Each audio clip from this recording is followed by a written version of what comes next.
in Europe there are 50 million people with hearing impairment, and I think it would be important to include that kind of audience in our project as well. So I'm closing this very quickly. I'm going very quickly to what I was telling before. I mentioned already the Lux Prize. I can tell you everything later on, but also for small nations, small country with no nation, that would be a very interesting platform to have those films very well known. Also, as I said, just to show you that we work on not English speaking, not English short films actually. This gives you an idea of the films we translated at the Venice Film Festival this year, out of 87 films, and you see the languages, they are very, very minoritized languages. So there are, of course, 16 French films, because French is very strong in the film area, the film business, but they are all minoritized languages. Let's go on, I don't want to spend time. These are the Lux Prize. By the way, the Lux Prize also organized what they call Lux Film Days, and they are in Santiago in November. So these 3 films that will be voted by the European Parliament in December will be shown here, and also the audience can, there is a parallel award that can be done by the audience. So you can go, and there is also Class Enemy, the film I was mentioning, and Ida, for example, or Ida, is a very popular in this sector film that we were talking a few days ago. It's a film shot in Poland, in Polish, and with black and white, so really not really a mainstream film at all. But he was seen in the last month by 500,000 audience only in France, so it's an incredible success. And what the Lux Prize is also select this kind of films, and that they think are, for the story they represent, they can, you can identify in also this aspect. Oh, I'm going to very quickly. This was the app I was telling you about. Fred is the radio I was mentioning to you about. These are the number of languages we have. There are 25 languages plus an educational channel that I want to mention to you, which is dedicated to any film literacy project or organization that is interested in sharing what they are doing to an audience that goes far beyond their country, let's say. And then there is an idea to develop the radio also on minority languages, endangered languages. We started recently because actually the Sardinian community asked us to have a channel in their language about the cinema, but of course that could be an option open to any minority language. And you probably know that only 5% of the languages spoken in the planet are actually already online, but the other 95% is not present at all, and those languages are going to disappear if you are not putting them online. Just to give you some figures, if we look at the top grossing pictures, as in very mainstream Hollywood pictures in the first 11 years from 2000, almost 60% of the money, of the revenue, of the money that they made, was made through translated versions, through subtitling, through dubbing, or through accessible versions for deaf and blind people. That's almost 60%. And yet, the money that was spent for the translation, the money that was spent for the accessibility is usually 0.1 of the budget.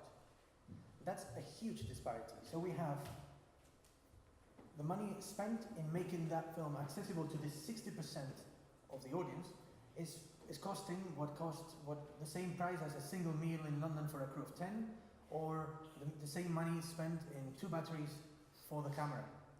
So how can we expect to have quality if the very means of achieving reaching those audiences is being funded by 0.1 of the production budget? That's the problem that we have. Of course, this is very convenient for producers because they don't have to spend any money on this, but it has some consequences which are very problematic.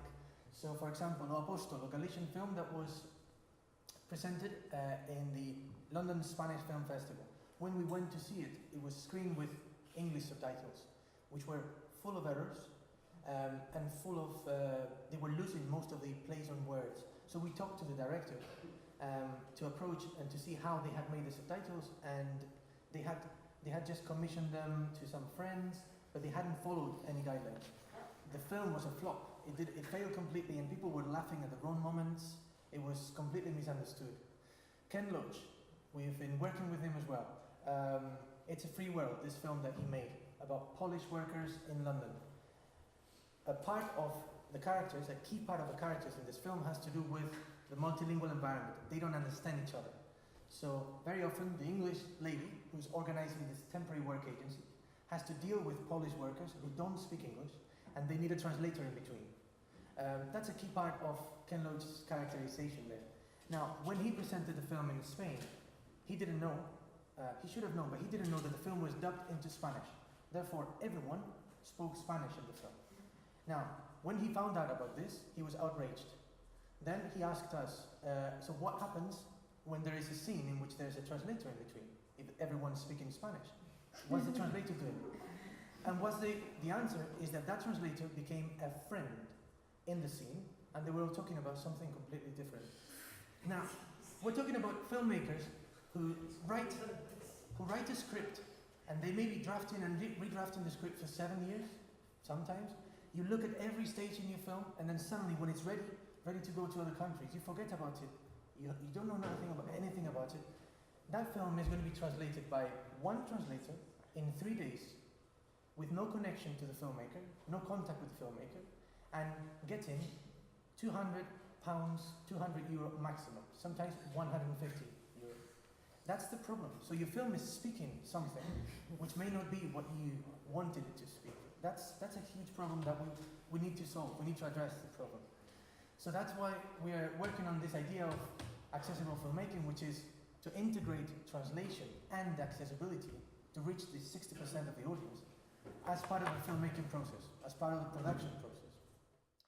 Como os decía, no se trata tanto de dar la cámara como de pensar cómo construir esas metodologías de trabajo juntos y también de establecer cuáles podrían ser el programa de esa política de la colectividad. Esta política de la colectividad podríamos describirla de la siguiente manera, y es un poco en lo que ando investigando.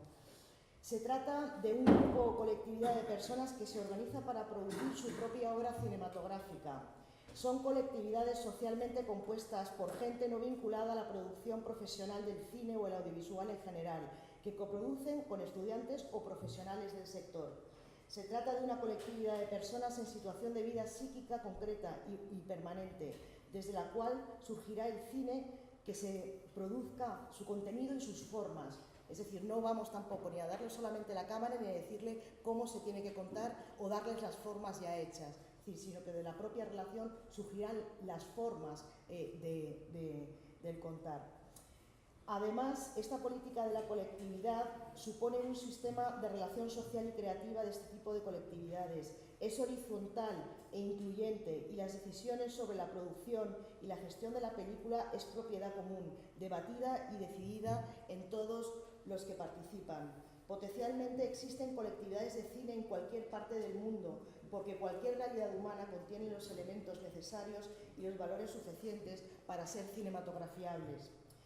La potencia cinematográfica de estas colectividades está basada en sus vínculos sociales, culturales y emocionales, su cercanía de vida, pertenencia a la misma localidad o entorno laboral, o cualquier otro vínculo más o menos duradero, que se afianza con la organización específica en un entorno a la producción cinematográfica.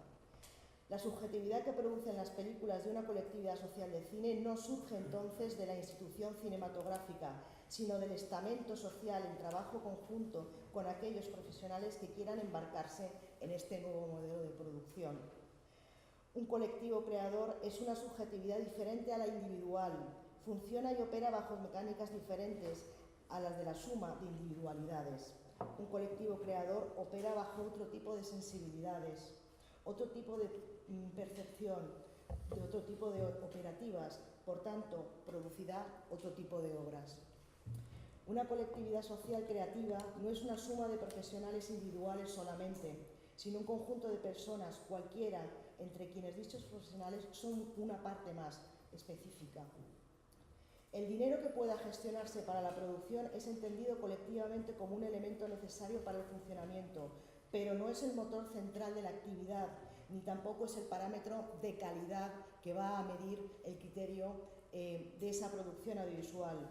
Los beneficios que en primer término deben producirse dentro de una política de la colectividad son sociales, expresivos, comunicativos, sensibles, culturales y políticos. La rentabilidad monetaria que produzca la actividad es un asunto posterior en el proceso, que no determinará ni las formas ni los contenidos que se generen y cuya cuestión será siempre colectiva.